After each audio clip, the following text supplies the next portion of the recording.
हर हर महादेव। जय शिव गुरु। सबसे पहले शिव गुरु के प्रणाम बा, मैया पार्वती के प्रणाम बा। आप सब जितना कथा सुनतनी आप सबके भी हमार प्रणाम बा। आप सबके बीच हम फिर से आ गइल बनी एगो तोता के और एगो लड़की के कहानी कथा लेके। उम्मीद करतनी आप सब शुरू से अंत तक सुनम। ये कथा आप सबके बहुत पसंद आई। एगो गांव में देखी दीदी, एक जना रहत रहले और साथ में पत्नी रहत रहली। ओ लोग के शादी ब्याह हो के जब ओ लोग आई रहे तब कुछ दिन तक देखी ओ लोग के कोनो बाल बच्चा ना रहे। लेकिन थोड़ा समय बीतल, पत्नी गर्भवती भइली, बेटी भइल त समझी पति जे रहले खुश रहले और ना भी रहले। पति के खुशी ए बात के रहे कि हमरा देर से एगो बेटी भइल, और ना खुशी ये रहे पति के कि बेटी भइल हमरा बेटा काहे ना भइल। देखी ऐसे दिन बीतत गइल, दूगो बेटी लोग हो गइल। पति एक दिन कहले पत्नी के कि देखा हमनी के दूगो लड़की बाड़ी सन और हमनी के हेतना है सारा धन दौलत जौन खेती बाड़ी बा सर संपत्ति बा, आखिर एकर देख रेख के करी। लड़की भइल बड़ी सन, शादी ब्याह होई, अपना अपना घरे चल जाई हसन। हमार वंश चलावे खतरा एगो लड़का तो चाही। पत्नी कहली देखी जी इस सब शिव गुरु के महिमा बा, अब उ जे चाहिए उहे होई। कहले कि ना हमरा एगो बेटा कम से कम चाहिए। पत्नी कहली कि देखी ठीक बा। थोड़ा दिन जब बीतले दीदी तब पत्नी देखी गर्भवती हो जाता रे। गर्भवती भइली, ये बात पति के बतौली कि सुनी ऐसन ऐसन बात बा। पति खुश भइले और पत्नी से कहले कि देखा दूगो बेटी बाड़ी सन, लेकिन तीसरा जौन होई उ हमरा बेटा चाहिए। पत्नी बहुत समझौली, कहली कि ये जी देखी कोहार जब बर्तन गढ़ेला ओकरा पता ना रहेला कि बर्तन बनता, ओकरा बाद जब पकावल जाई तो उ कला पाकी कैसन होई कैसन ना होई। असही समझी कि एगो माई के कोख होकेला, ओकरा अंदर का बा बेटा बा बेटी बा उ माई ना जाने ले। जब होई तो रउआ पता चली। कहले कि ठीक बा, लेकिन हमरा अब बेटी ना चाहिए।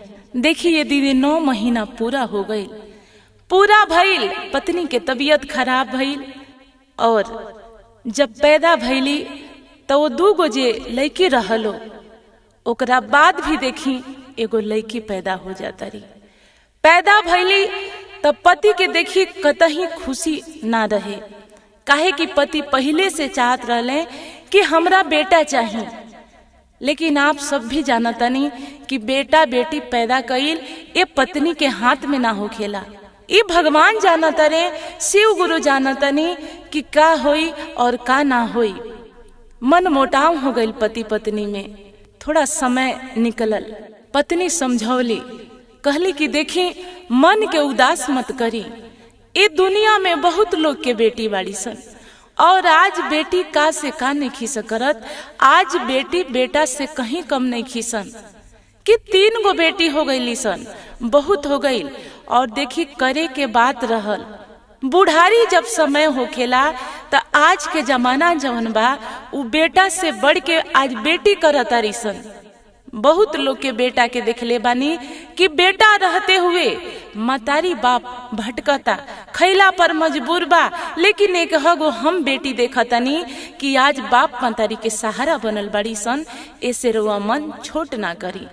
कहले कि अरे चुप, एक बात तो सुन ले, 3 बेटी हो गई सन, हमरा बेटा कोनो कीमत पर चाहिए। और बेटा अगर ना होई तो हम तोरा के और 3 बेटी के घर से हम निकाल देहब, घर से निकाल देहब आ दूसरी हम बियाह करम। दूसरी औरत आई ओकरा देह से बेटा हुई। पत्नी के सुन के मन बड़ा छोट हो गई, आंख में भर भर आंख आंसू आ गई। फिर भी पत्नी अपना मन के कसम समझवली, रहे लगली घर में। मन में दुख रहे कि 3 गो बेटी हो गई सन और घर में जे पति बा उहे समझदार नहीं खे। धीरे धीरे बहुत समय बीत गई। पत्नी कहली कि सुनी, अब बेटी धीरे धीरे बड़ा होता रही सन, एकनी के बारे में कुछ सोचल जाओ। कहली कि सुन, हमरा बेटा चाहिए आ ना तो अपन बेटी और तू यहाँ से निकल के चल जा सन। पत्नी कहली कि ठीक बा, अगर और यही विचार बा तो देखम हम। कुछ समय जब बीत जाता फिर से वो पत्नी गर्भवती रहतरी। पति जे बाड़े उतना केयर नहीं खन करत। उनका बस एक ही बात रहे कि हमरा बेटा चाहिए। पत्नी के मन में डर रहता कि 3 गो बेटी हो गई सन, अगर हमरा बेटा ना होई तो हमार पति हमरा के घर से निकाल दही। हम 3 गो बेटी लेके हम कहाँ जाई? हमरा जे नैहर में बा, नैहर में केकरो गुजर बसर नहीं खे भइल। नैहर में हमार बाबूजी ना बाड़े, एगो हमार माई मुस्मात बाड़ी। भाई भौजाई केकर भइल बा दुनिया में, हम कहाँ के रहब? टेंशन होता सोचा तारी। समय बीतल, जब देखी 8 महीना पूरा हो जाता, 9वां महीना जब चालू भइल बा, मन में डर रहता कि हम अगर यहाँ रहम, बेटी पैदा हुई, बेटी के मार दी हैं। इनका बेटी ना चाहिए। पति से बात कहली कि जी 3 गो बेटी एहिजा भइली सन, हम जगह तोड़ा छोड़ा के देखा तनी कि अब की बार हम अपना नैहर चल जाई। कहीं बेटा हुई या बेटी हुई तो उ तरुआ पता चल जाई। कहले कि ठीक बा। अब देखी 9वां महीना चालू होता। नैहर गईली तो भाई भौजाई लोग रहे। भौजाई देखली, मुंह चमका के टेढ़ करके घर में चल गईली। आ माई तो खैर माइये हई। माई देखली, खुश भइली, पूछली कि ये बाबू बिना बतवले कैसे आ गईलू? कम से कम खबर तो करावे के चाहिए। कहली कि ना माई, अचानक हमार प्रोग्राम बन गई। कहली कि अच्छा ठीक बा, घर में सब बढ़िया बा? कहली कि हाँ माई सब ठीक बा, कि हम एहिजा ऐसे आइल बानी कि बेटा या बेटी पैदा होई, ओकरा बाद हम चल जाए। हमरा घर में 2 गो बेटी जौन बाड़ी सन अब समझदार हो गई बड़ी सन। ओकनी के आगे और ओकनी के सामने रहल ठीक ना समझनी हम। माई कहली कि ठीक बा। एक दिन देखी वो दिन आ गई और 3 गो बेटी जे रली सन, वो बेटी तीनों के अलग छांट के 4था नंबर भी बहुत सुंदर एगो परी जैसन बेटी होतिया। माई जब देखा तरी बेटी के, देखते रह गईली। इतना सुंदर बेटी बिया। मन में डर रहे कि ये बेटी लेके हम जाएम तो हमरा के या तो घर से निकाल दिए हमार पति, अना तो एकरा के जान से मार दी हैं। मन में सोचे लगली। माई से कहली कि ये माई, हमरा रहत कुछ दिन हो गईल, हमार बेटी आज 20 दिन के हो गई, अब हम अपना घरे लेके जाती। माई कहली कि बेटा जाता रू ठीक से जइह। देखी बेटी लेके और घर से निकलल बाड़ी। डोम के दुआर गइल बाड़ी। डोम के दुआर देखा तारी कि छैटा दौरा बिनाता। डोम से कहली कि हमरा के एगो ऐसन टोकरी टाइप के बना द कि जवना में हम कुछ रख के नदी में दहवा दी तो उ कबो डूबे ना। डोम कहले कि ठीक बा। उ बनवा लेली। अब बनवा के लेके बेटी गोद में लेके चल गईली। देखी नदी के आंट परे दीदी, बेटी तो बेटी ही। अब माई के ममता आप सब जानतनी। बेटी रख के खूब रोवतारी, दुखी बाड़ी कि हम बेटी लेके जाएम, बेटी हमार मारती हैं। का कैली, वो छैटी में देखी पुअरा डाल के और एगो कपड़ा डाल के लईकी सुता देली। और शिव गुरु से विनती कैली कि हे महादेव, हे शिव गुरु, ई बेटी जौन बिया ई रउआ शरण में हम छोड़तनी। हे गंगा मैया, आप एकर मतारी बनम कि हम तो ये बेटी के त्याग करतनी और रउआ गोद में बेटी के सौंपतनी। त आज फिर और काम बा कि एगो बेटी के रउआ देखम। प्रणाम कैली शिव गुरु के और गंगा मैया के चले अली। अपना ससुराल अली।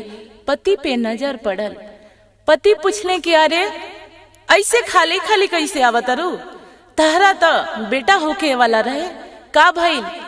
पत्नी कहली कि देखी हमरा बेटा भई रला, लेकिन अब महादेव जानी, लेकिन वो बेटा मरल पैदा भई रलक। वो बेटा हम लेके आखिर का करती। देखी पति नाराज होके उठ के चल गईले। बेटी अब देखिए गंगा जी में धीरे धीरे बहत चल जाती या दहातिया। बेटी एगो तोता ऊपरे ऊपरे उड़ के जाता। तोता के नजर पड़ल बा कि हई चिलचिलात धूप में अब लड़की चिल्ला दिया। ई कौन ऐसन मातारी बिया कि एकरा के में छोड़ के चल गई बिया। अब देखी ठोर से मार के तोता ले जाके ओकरा के आंट पर लगा देता रे। लड़की के देखा तारे कि अरे लड़की तो बड़ा सुंदर बिया, कौन ऐसन मातारी बिया जौन ऐसे छोड़ के चल गई बिया। उ तोता देखी बेटी के लेके उड़ के अपना घोंसला चल जाता रे। घोंसला जब जाता रे, घोंसला में रखता रे बेटी के, और टेंशन होता उ तोता के कि एगो लड़की हम बच्चा ला देले बानी, लेकिन एकरा के हम दूध कहाँ से ला के दे, कपड़ा कहाँ से ला के दे। लड़की के सुता के घोंसला में तोता उड़ गईले। उड़ के गांव में गईले। गांव में गईले तो देखले कि आंगन में एगो लड़का सुतल बा और नीपल में दूध पियता। तोता देखत देखत का कैले कि वो नीपल के झपटा मार के और लेके उड़ गईले कि ओकर माई बिया ओकरा के फिर से दूध दे दी। लेके आ गईले और ए लड़की के नीपल से दूध पिया देले। प्रतिदिन के काम असही रहे, कहीं से कुछ लाके, कहीं से कुछ लाके, कहीं से दूध लाके, ऐसे लड़की के पोसता रे। अब कपड़ा के देखी तोता का करता रे, गांव घर में उड़ के जाता रे। छोटा बच्चन के कपड़ा देखता रे कि पसारल बा, ओकरा के ठोर में दाब के लेके चलावता रे। अब तोता देखी वो लड़की के बाप बन के वो लड़की के सेवा करता रे। समय बीतल, देखी अब लड़की का होता है दीदी 18 साल के हो जाता रे। तोता सब चीज ला के देस, वो लड़की के सारा सेवा करस, लेकिन कहस कि ए पेड़ पर रहिया, ए पेड़ से तू कहीं मत जइहा। लड़की भी वो तोता के अपन बाबूजी समझ ले रही। एक दिन तोता उड़ के अपन दाना पानी के जुगाड़ में जाता रहे। देखी अब लड़की बैठ के पेड़ पर बाल झाड़ता रही। ओही रास्ता से राजा जौन बाड़े, नगरी के राजा बाड़े, उ राजा के एगो बेटा रहता रहे, ओही रास्ता से जाता रहे। अब देखी थकल बाड़े, हारल बाड़े, सोचता रहे कि काहे ना ई पेड़ के नीचे थोड़ा हम आराम कर ले। पेड़ के नीचे जाके बैठ गईले। पेड़ के नीचे बैठल बाड़े, आराम करता रे। और ऊपर तोता के जे बेटी बाड़ी, उससे आन जे लड़की बाड़ी, उ बाल झाड़ता री, उ बाल गिरता इनका देह पे, राजा के बेटा के देह पर गिरता। ऊपर से ही देखता रे पेड़ पर, तो देखता रे कि अरे तो एगो सुंदर लड़की बैठल बिया। अब लड़की से पूछता रे कि ए लड़की, तू काहे एकरा पर आखिर बैठल बाड़ू, तू नीचे काहे नहीं खू, तहरा अपना घरे रहे के चाहिए। देखी वो लड़की राजा के बेटा से बात करत रही। उतना देर में तोता उड़ के आवता रे। देखा तारे कि हमार बेटी एगो लड़का से बात करत दिया। उ देख के बड़ा खुश भइले। अब राजा के जे बेटा रहले सारा चीज पूछले कि आखिर ई रउआ बाप कैसे बानी, बेटी कैसे बाड़ी, घटल घटना बीतल समय सारा उ तोता राजा साहिब के बेटा के बतैले। कहले कि ठीक बा। कहले कि देखी हमार 2 शादी हो गइल बा और हमरा 2 शादी भइला के बाद भी कोनो बाल बच्चा नहीं खे, और नगरी के राजा हैं कि राउर अनुमति होखी तो रउआ अपन बेटी के हाथ हमरा हाथ में सौंप दी। कहले तोता कि पहले बाबू अपना घर में तू राय विचार कर, बेटी हमार कहीं जाओ लेकिन एकरा दुख ना होके के चाहिए। राजा के बेटा वापस घरे गईले त जे बाबूजी राजा रहले बड़े राजा से बात कैले कि ये बाबूजी ऐसा बात है, 2 शादी रहुआ खैनी, हमरा बाल बच्चा ना भई, एगो लड़की हम देख के आइल बानी, ऐसा बात बा, रहुआ कहीं तो लड़की से शादी हो जाओ। देखी राजा अनुमति दे देले अपना बेटा के कि ठीक बा, अगर लड़की बिया और उ शादी करल चाहतिया तो शादी होई। अब देखी राजा के बेटा जाके खबर तोता के बतैले कि बेटी लेके रउआ हमरा दरबार में पहुंचम, शादी होई। एक दिन या समय रखल गई। ओ दिन तोता अपना बेटी के लेके दरबार में पहुँचले। बहुत ही धूमधाम से शादी बियाह खत्म भइल। अब देखी राजा के जे 2 पत्नी पहले से रहल लोग, अब वो लोग के मन में लागल क्रोध होखे कि हमनी 2 पत्नी बानी सन, इ तीसरी लड़की आ गइल बिया, त राजा के एकरा पति ज्यादा प्यार हो जाई, कहीं एकरा देह से बाल बच्चा हो जाए तो हमनी के घर में राजपाट में कोनो वैल्यू ना रही। देखी तोता कहली अपना बेटी से कि ये बेटा, हम तो अब जाता नहीं तहरा के यहाँ छोड़ के, लेकिन तहरा कोनो दुख होई तो उ गाना गई है जौन गाना तहरा के हम बतैले बानी कि तोता तोता हमार बाबूजी जल्दी से आ जा। ई गाना तू गुनगुनई है आ हम सुन के आ जाई। अब देखिए लोग लागल दोनों पत्नी जे पहले से राजा के रह लोग, ये लोग लागल अब गलत व्यवहार करे। रात बीतल, सुबह जब भइल तो दोनों पत्नी आ गई लोग और कहला लो ये लड़की के कि सुना, आज के खाना तहरा खुद अपना हाथे बनावे के पड़ी। ये लड़की कहली कि ठीक बा, हम बनाए। गईली किचन में, देखी अब सोचा तारी कि हम कहियो खाना पीना तो बनैले ना बानी, हमरा के तो हमार बाबूजी बना के खियावत रहले और आज ये सारा चीज बनावे के पड़ा था, हम कैसे बनाई। वो गाना लगली गुनगुनाए। तोता के कान में आवाज पड़ल बा। तोता उड़त उड़त आ गईले, पूछने की बेटा का ऐसन बात हो गई तहरा। कहली कि बाबूजी, हई खीर उर बनाए के बाटे, पूड़ी बनाए के बा, हमरा के तरुआ कुछ बतैनी नहीं, कैसे बनाई। तोता देखी बतावत गईले, लड़की बना दिहली, बड़ा सुंदर खाना बनैली। सब लोग खाइल। जे बाबूजी पहले के राजा जे रहले, उ राजा और पति जे इनके राजा रहले राजकुमार, ये सब लोग घर भर के लोग खाना खाई, खाना के बड़ा तारीफ कई। अब देखी ई बात लागल दोनों रानी लोग के मन में खटके कि हमनी तो कहियो खाना बना के ना खियनी सन, और ई खाना बना के खियली है, इनकर तारीफ बहुत ज्यादा होखे लागल बा। ये लोग सोचल कि अरे एकर बाबूजी जौन तोता बाड़े उहे एकरा के खाना पीना बनावे के सिखैले रहे। अब उ जब आई है तो उनका के हमनी के मारते हम सब। एक दिन या देखी बैठल बालो प्रोग्राम बनैले बालो, ओ दिन तोता बिन बताए अपन बेटी के घरे जाता रहे कि जाई तनी पूछी कि ये बेटा कोनो तहरा दुख तो नहीं खे। अब दोनों जानी के नजर पड़ गई बा। तोता के का कैलो देखी, मार दे लो। बहुत दिन से अब तोता ए घर पे आवत ना रहले। एक दिन बेटी उदास हो गईली, सोचा तारी कि लागत हमरा बाबूजी के तबीयत खराब हो गईल बा, आ ना तो कोई मार देले बा। धीरे धीरे थोड़ा समय बीतल। एक दिन राजा के काम से बाहर जाए के रहे। पत्नी के आदेश देके गईले दोनों जानी के कि दोनों जानी बाड़ू लगन, तीसरी जे पत्नी बाड़ी उनकर ख्याल रखी हजन, हम बाहर जाता नहीं, हमरा में समय लागी। कहली कि ठीक बा। अब देखिए लोग सोचा था कि हमनी के नीमन टाइम मिलल बा एकरा के निकाले के। अब ये लोग वो लड़की के लेके बहाना करके गंगा जी के आंट जाता। कुछ दिन समय बीतता था।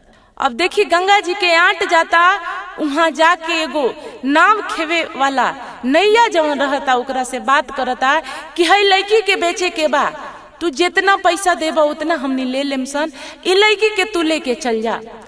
ये जो नाव के खेवे वाला आदमी रहले, लड़की के देखा तारे, लड़की तो बड़ा सुंदर रहे।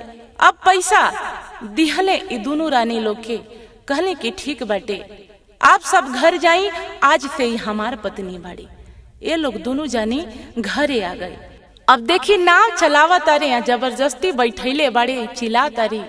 वही दिने उ राजा के बेटा जे राजकुमार बाड़े लौट के आवा तारे और कान में आवाज पड़ल बा। सोचा तारे अरे ई त हमार पत्नी की आवाज लागता, काहे ना उरा हम हो के तनी निकली। अइले त पत्नी के देखा तारे, पत्नी रोआ तारी। नाव वाला के देखी बहुत कुछ कहले, सारा बात पूछले। नाव वाला बता देले कि 2 औरत लोग आई रहे, इनका के बेच के चल गई। देखियो उनका के लेहले, पत्नी के लेहले एगो काठ के पेटी खरीदा तारे। उ काठ के पेटी में का कैले, इनका के ये जे तीसरी पत्नी रहली, इनका के ओकरा में रख के और बंद करके घरे गईले।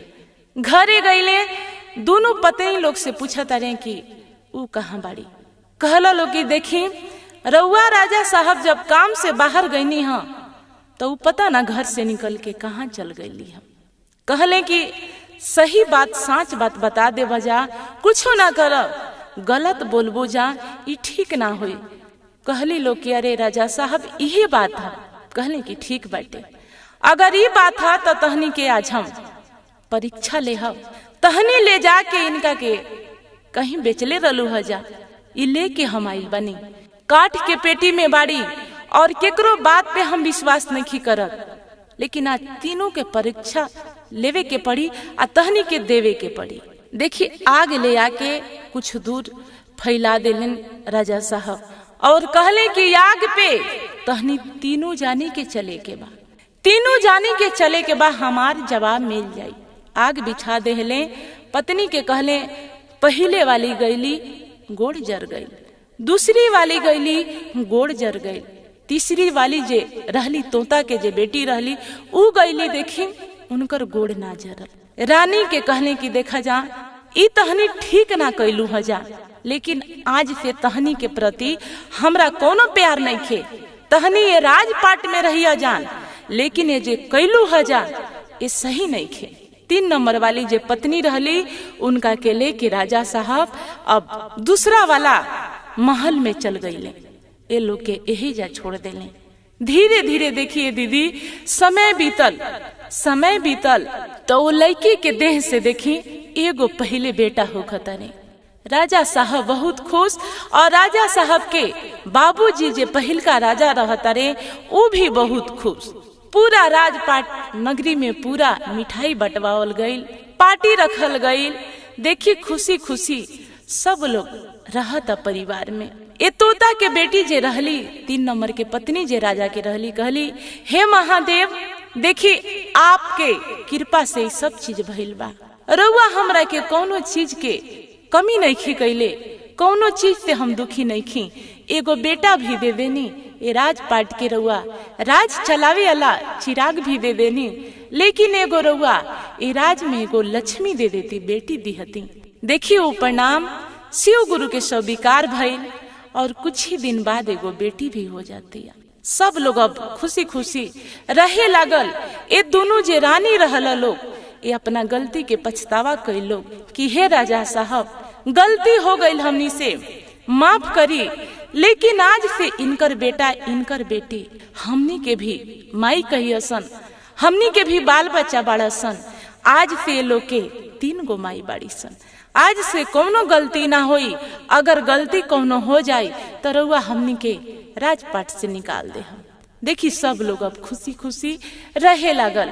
आप सब एक कथा सुना तनी, सुन ले बानी तो कमेंट बॉक्स में हर हर महादेव लिखी। धन्यवाद।